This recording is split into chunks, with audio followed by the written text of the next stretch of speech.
Wrap yourself up nice. Dress yourself up tight.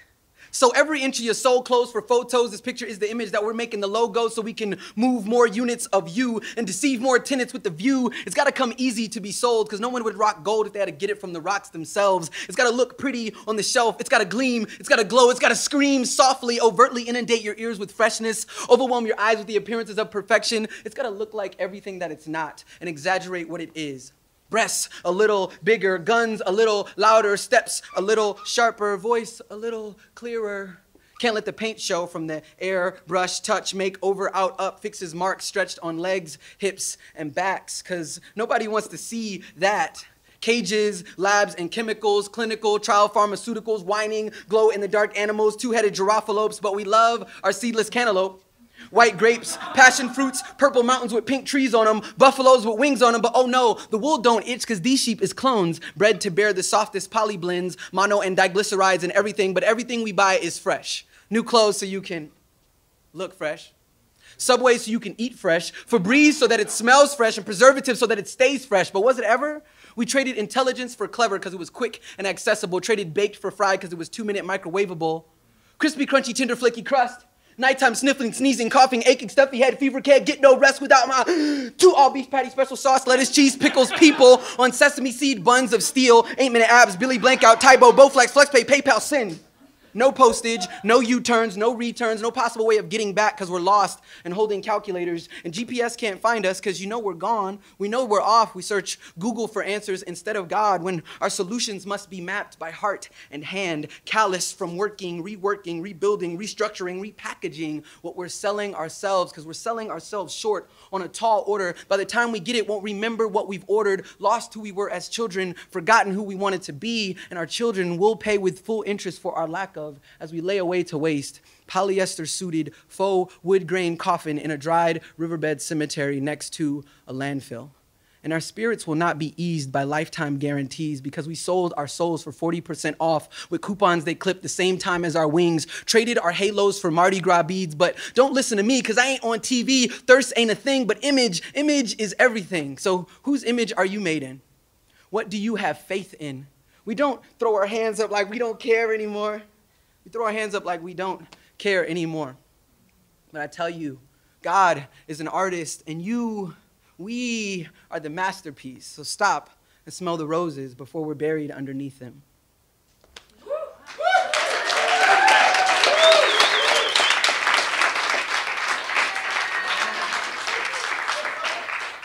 My name is Maceo, and so I wanted to talk to you guys about curiosity. I am a sock designer, entertainer, performance artist, and I run Citizens of Culture, which is a media platform that seeks to inspire and engage people in sort of real meaningful conversation.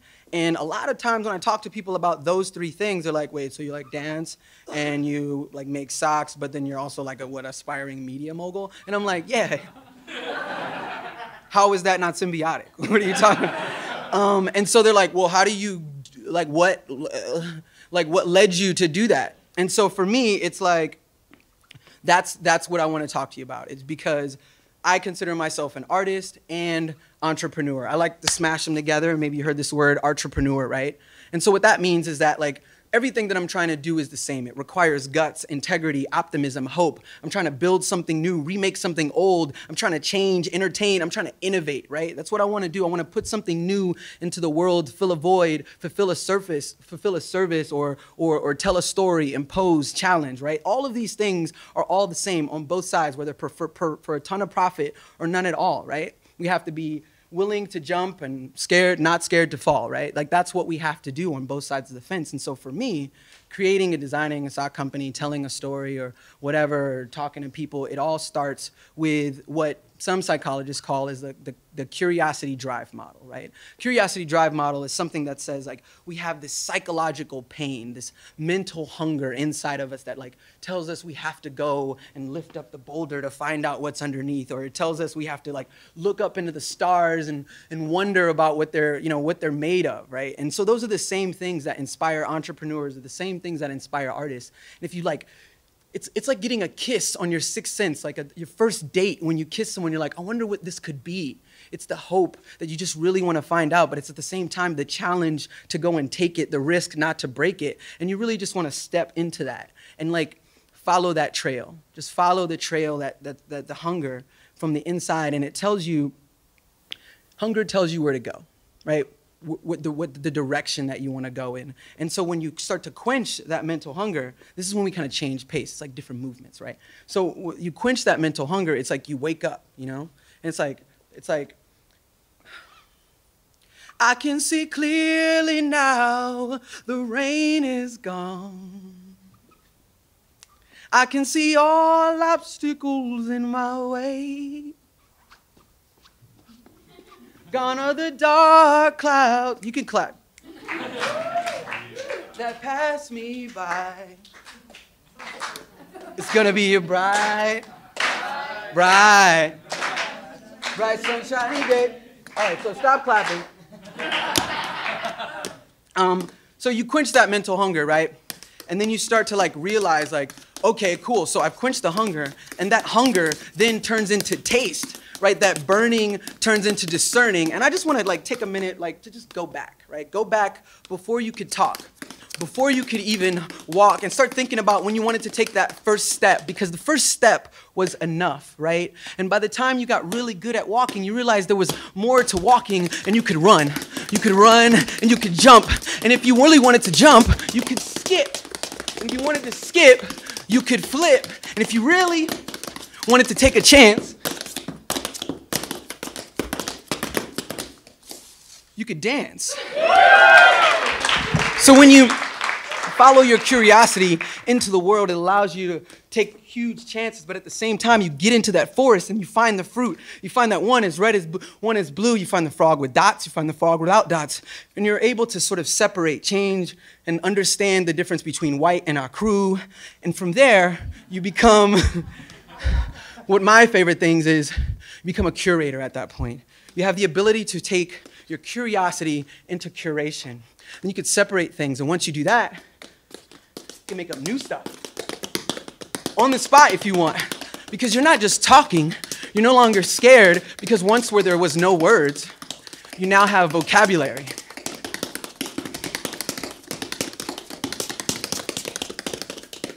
You can whisper, or you can yell. You could talk slow, you could talk fast. You do all kinds of crazy stuff, right? Like with one foot,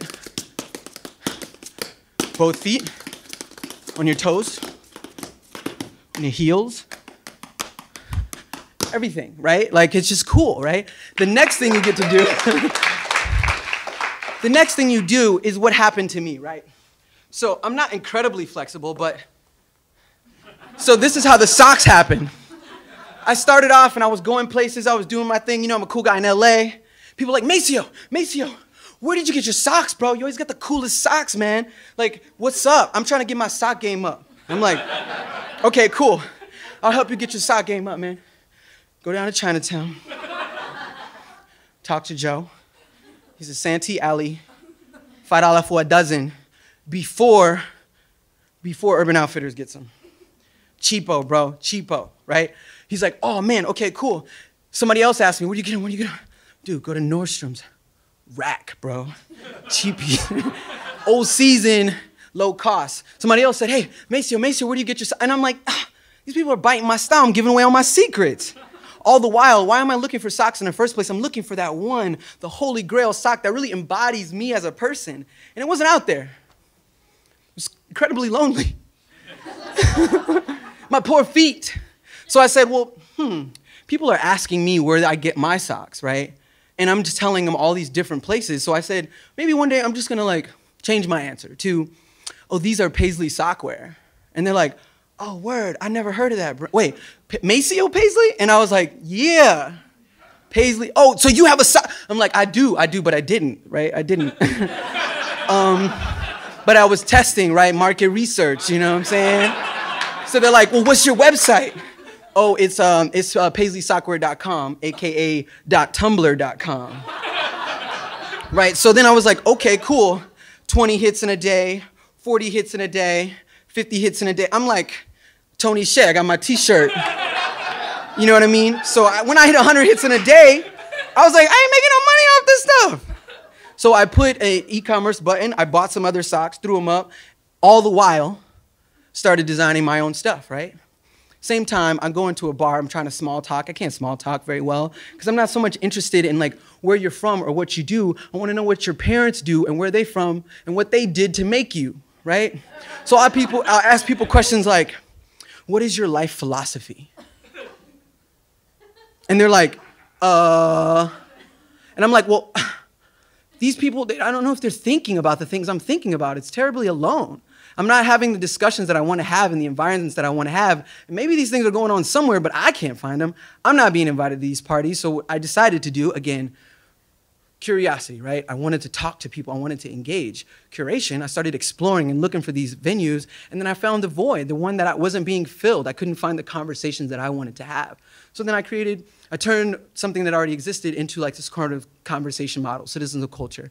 And so that's the other thing, is like you go from, again, curiosity, curation to now creation. So I created a media model surrounding these conversations that I wanted to have, a sock company surrounding the socks that I wanted to wear, and music and poetry surrounding the messages that I wanted to convey. So I can replay my own music when there's nothing else to listen to. And so that's kind of like the authentic part of it. And that's really all I have to say. I'm going to do one more poem because I have time left and I think it's fun.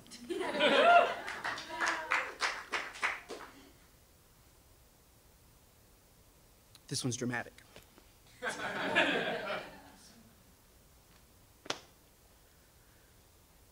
I am a stick of dynamite in a box waiting to be lit. My fuse is a short coil curl some may describe as nappy atop my head, packed full of gunpowder. I have seen my share of pain and joy. I have traveled, I have loved, but I have yet to do what I was created to do. Explode. I sit in traffic hoping to crash violently, to be struck head on by another vehicle. I hope for fire and metal and glass to burst out in all directions. I want to go out with a bang. It is the only death I feel is fitting, because sitting in this box is not living. I only known one stick to light his own fuse, and he died at 33, but dynamite isn't supposed to last long. It's supposed to leave a mark, create a space, move or destroy. It is passionate. I am passionate. It is dangerous. I am dangerous. I am a red stick of dynamite, black boy dynamite. I am a little black boy. They tell me who I could be, and it scares me half to death. They tell me about the change I can make and the power I have and how it's all up to me. Just go and do it. Reach for it. Take it. Grab it. And I'm scared I've got them all fooled. Scared of their disappointment and mine, because part of me believes them. Part of me knows there's something to this dynamite thing, but what if I am a dud? That lame popper whose biggest boom is his fuse. You brace for the sound and then it fails you. I couldn't take being a dud, but I can't take this box either, so I will explode. I was made to. I can feel the chemistry in me, and I can feel the respect I get. I can just wait. I'm just waiting on my fuse to get lit, because when I become what I was made to become, there will be a hole in a mountain. Maybe not a big one, but I will knock loose a rock that hits a boulder, cause a landslide, move a city down a slope faster than a skier off a lift, and you can't dodge a city. You just become part of the movement. And it doesn't matter how you feel about it. The point is that you feel. Explosions are undeniable. They stir up emotion. They cause chain reactions. They inspire. I am dynamite. I was put here to make you feel. I was put here to inspire. Thank you.